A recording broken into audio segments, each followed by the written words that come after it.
सम्मानित मुल्क के मालिकों, मैं बौद्ध भिक्षु सुमित रतन अपनी पूरी टीम के साथ पहुंचा हुआ हूं जबलपुर, जिसे मध्य प्रदेश का बहुत हरा भरा साफ सुथरा शहर माना जाता है। ये आज भी हरा भरा है, पहले भी था। चूँकि नर्मदा नदी जबलपुर के किनारे से बहती है और नर्मदा नदी पर हमेशा से राजा महाराजाओं का आना जाना रहा है। मैं आपको बताना चाहता हूँ, भारतीय इतिहास उठा के देखिए, पढ़िए, तो आपको पता चलेगा कि भारत के महान सम्राट अशोक ने अपने जीवन काल में 84,000 बुद्ध विहार बनवाए थे। बहुत बड़े बड़े बौद्ध स्तूप बनाए थे। जो मैं आपको दिखा रहा हूँ, ये बौद्ध मठ उन्हीं के द्वारा स्थापित है। 84,000। ज़्यादातर बौद्ध मठों पर कब्जा कर लिया गया है।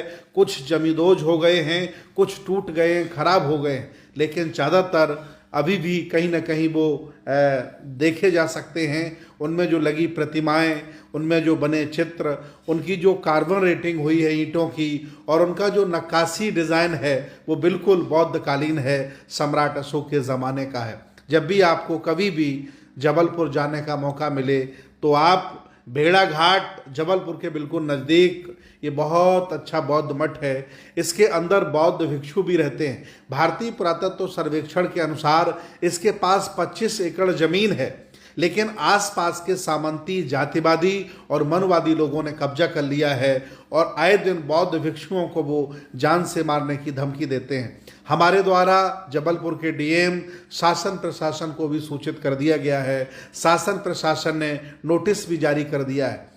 ये बौद्ध मठ अपने आप में एक बहुत बड़ी विरासत है।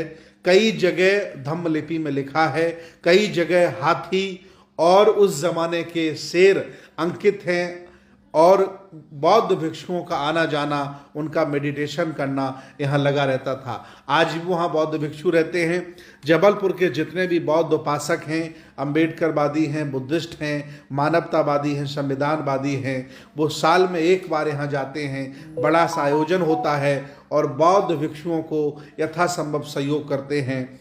आप देखेंगे बहुत सुंदर नर्मदा नदी बह रही है, बहुत सुंदर पानी है, बिल्कुल किनारा है, लेकिन चूंकि जंगल हो गया है, उसका रखरखाव नहीं है, देखभाल नहीं है, इसलिए स्थिति बौद्ध मठ की बहुत खराब हो गई है।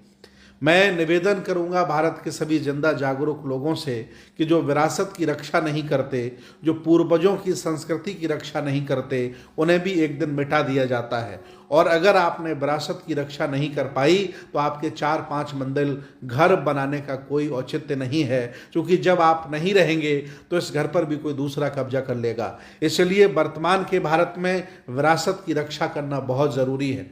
भंते जी मेरे द्वारा उन्हें कह सकते हैं कि मेरे द्वारा भंते जी को बहुत साहस दिया गया, ताकत दी गई कि आप डटे रहिए, इस लड़ाई में हम आपके साथ हैं। मैं आसपास के सभी जनपदों से, आसपास के उपासकों से निवेदन करता हूं कि बीच बीच में वो वहाँ जाते रहें, ताकि भंते जी का मनोबल बना रहे। क्योंकि आसपास के सामंती लोगों ने, आसपास के धनवान लोगों ने, जातिवादी लोगों ने जमीन को कब्जा कर लिया है और वो आए दिन बौद्ध भिक्षुओं को वहाँ से भगाने की धमकी देते रहते हैं। ये जगह बहुत सुंदर है। अगर भारतीय पुरातत्व सर्वेक्षण और हमारा संघर्ष 25 एकड़ जमीन अगर संरक्षित हो जाती है तो ये अपने आप में बहुत खुशी की बात होगी और बहुत बड़ा जबलपुर में ये स्थान आगे चल के बन सकता है। मेरा निवेदन है सभी बौद्ध उपासकों से कि आप जब भी कभी जबलपुर जाएं तो बौद्ध मठ को जरूर देखें। बौद्ध मठ बहुत अच्छा है, बहुत सुंदर है। धन्यवाद। आपकी जय हो, आपका मंगल।